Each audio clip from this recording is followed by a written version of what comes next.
So the first thing I want to talk about was Joe Rogan's purge of his own video library. So I can't imagine there's anyone who doesn't know, but just in case, Joe Rogan's a podcaster, insanely successful. You know, everything he does is gold, in my opinion, or at least a lot of what he does is gold, especially the episodes with Alex Jones. But he made a deal with Spotify for $100 million to transfer all of his library to Spotify. So he had a deadline, which was the end of this year. He would delete all of his YouTube content, because then it was a Spotify exclusive to incentivize for people to go over.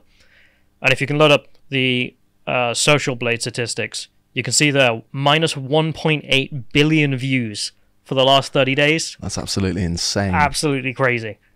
But that shows the real strength of Joe Rogan. But I mean, I just find this really weird because, I mean, he said he was going to do it, so it's not that big of a shock.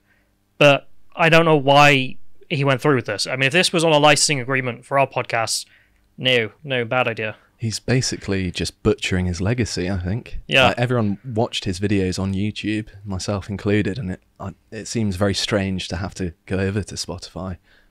But if you can see the images, so this is just the playlists you have. So image 1, you can see everything's been privated. You can get image 2. You can see there are random episodes that are just allowed to stay on. I'm assuming that's an administrative error by Jamie or whoever has done this. Yeah, so because I imagine if it was done based on, you know, kind of what the tamest ones are, I don't think the one with Steve-O would necessarily stay up, to be honest. So then there's the third image, which is just behind-the-scenes videos are also gone, which I don't know how or why they need to be a Spotify exclusive, but okay. And then the next one is just a bunch of clips that he's put on his main channel, which are also gone.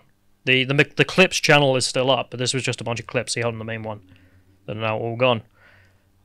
So if you can get the Twitter link up, this is Joe referencing what's going on, because he said this back when he made his initial video, saying that he was going to change for Spotify. But all my new podcasts, audio and video, are now available exclusively on Spotify and are 100% free. So exclusively meaning he had to take them down off all of his other platforms, YouTube being the biggest, obviously. And the audience response is not very positive. So this is just one of the clips he put up around about the same time this was happening, 1st of December there. And you can see the dislikes. It's not because of the speaker. Like, the speaker did nothing wrong with this clip. In fact, he was just kind of boring, which, sorry for the guy at Signal, but you didn't answer the question, so. But you can see in the comments there as well, like the second comment, nothing will change, same deal as always, folks, Joe Rogan, 1 month later, it's gone. But that's the thing, he did say he was going to transfer the end of this year, meaning December. And I mean, it's December 4th now, so. I do remember seeing comments that were explaining that it's just part of his Spotify deal, and he was essentially saying that this shouldn't be a surprise to everyone, but everyone's kind of freaking out. I'm changing to Spotify. We're going to start now, transferring all the stuff over, and then end of the year, I will take myself off YouTube, which, okay, he signed the licensing agreement. If that's what he wants to do, that's what he wants to do. But of course, when this first happened, the big problem is everyone noticed that a bunch of the podcasts didn't get transferred over. And, you know, this is a Reddit link of just every single podcast that was confirmed, suspected, and then they confirmed which ones weren't sent over. And the obvious point being, most of them are the most spicy episodes. So you've got, you know, Alex Jones, I think was a couple of them. Carl was one of them, but Carl's wasn't really that spicy looking back at it. But that was essentially the pattern. And people got really suspicious because it was like, wow, is Spotify censoring you? What's going on? Are you all right? And Alex Jones put out a video in which he actually clarified on Joe Rogan's behalf, or at least Joe had said this to him, that no, he's not being censored. He wanted to take the 100 most popular episodes and keep them on YouTube so they wouldn't be transferred over to Spotify. Is Spotify censoring the Joe Rogan podcast? And I didn't know until I talked to him this morning, and he explained it.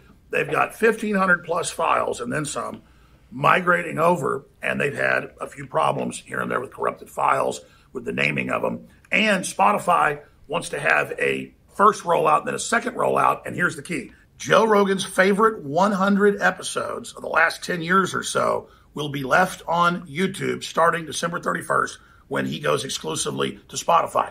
For this couple month no man's land, the content will be on both platforms and will be migrating over. And so that's why the Alex Jones interview's not there. That's why some of the other interviews aren't there, because those are going to be the exclusive interviews that are left on YouTube, where in Joe's words, they'll probably get even more views than if they were on Spotify. So that's what's happening. And so I asked Joe, who's always been a straight shooter, point blank, I said, well, is Spotify censoring you? He said, absolutely not. What they're doing is trying to organize things right now, get this migration taken care of, and that I will obviously be on the podcast as well in the very, very near future. Okay, maybe Alex misspoke, but he said that the top 100, his favorite episodes would remain on YouTube. But if, we of course were, working for Carl, so we looked up Carl's, and Carl's doesn't seem to be there anymore. I mean, maybe Steve-O's is one of those 100, and that's why it's on there, and this is just a mess up or something. But then I was thinking, if you're going to transfer your whole library over, if he's actually taken off everything from YouTube, surely he would have put it on Spotify.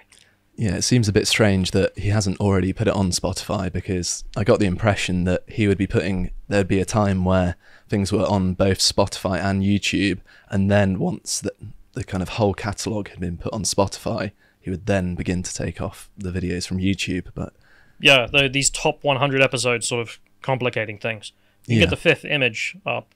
This is I just looked up Carl Benjamin on Spotify on Joe Rogan's podcast, and it's not there. So either there's an administrative error. I'm sure Carl's not the only one in which they've taken down episodes of the top 100, or something's not right. I mean, we know about as much as everyone else looking at this, but it doesn't seem to be Rogan himself. Like, there's obviously like the conspiracy theorists and whatnot who are like, oh, he's sold out for $100 million and whatnot. I think it was, 10 million, I think it was. But he's recently gone on Alex Jones' show to have a podcast with him. It's 260 minutes. They're smoking tobacco. I'm reliably informed it is only tobacco, and it's a good watch. I only got about halfway through, and they haven't spoken about him taking stuff off YouTube. I assume this was done earlier than that. But I mean, what do you think? Do you think Spotify are trying to put the heels on him and say, no, actually, those 100 are too spicy. You need to take them down off YouTube as well?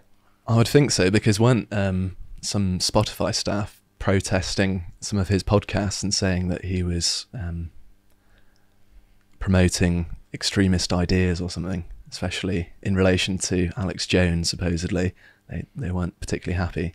Have you heard about that before? Yeah, there was a small revolt. What was it, Spotify HQ, where it wasn't like upper management or anything. It was like lower management getting upset that he was platforming the far right and all this. And it was like, no, that's not only not true, but also just an absurd thing that you as the employee come in and say, I don't know, like a guy working at McDonald's saying that we're not going to run this advertising campaign because I disagree with it. Yes, like, no, you have no they're power. Going well beyond their kind of role within the company. Mm. And also they don't even have any kind of valid points, because surely, if you're running a podcast, you want a wide range of people, so you don't want to be picking from a selective portion. Well, these guys do, because they're progressives, and they're not interested in having actual diversity of opinion, are they? But yeah, that's what's going on with Joe Rogan's podcast at the moment. A lot of people freaking out.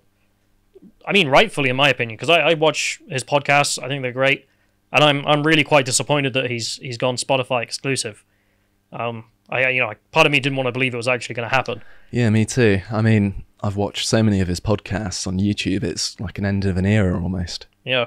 I mean, that's the thing that bothers me most, and this is, with all YouTube does to try and shoot themselves in the foot, the biggest thing I actually like about YouTube is the comment section and the interaction you get, because it does actually get a feeling of a community, whereas Twitter and Instagram, it's not the same. I've actually found that I've spent so much time on YouTube now that if I watch like a TV program, I almost like feel disappointed that I can't look at what other people are saying. It's become such an integral part of consuming any media now. The kind of public reaction to it, it almost is front and center a lot of the times. Yeah, and I tried to watch on Spotify. I don't think they have a comment section, or at least I couldn't find it. No, I don't think they do. Which just sucks, because I mean, this is like the Jack Dorsey episode, for example, is probably the best example of this, where they had Jack Dorsey on. I think he was alone. He didn't come with his lawyer that time, the first time. Yeah. And Joe had some really, weak questions, and he admitted afterwards, I didn't do it properly. I should have had some much more strong things to say to this guy. But that only happened because of the community backlash. You saw there was a massive amount of dislikes, massive amount of comments saying, come on, why didn't you ask him about this? and then they had to reorganize it with, Jack brought his lawyer and Joe brought Tim Pool on. But that's not going to happen now, or at least I don't know how that is going to happen, because you can't have that amount of community interaction. I think it's going to be strange going forward, because Joe is actually quite good at looking at his comments and kind of addressing the criticisms that he got. He was a bit more transparent than many other people.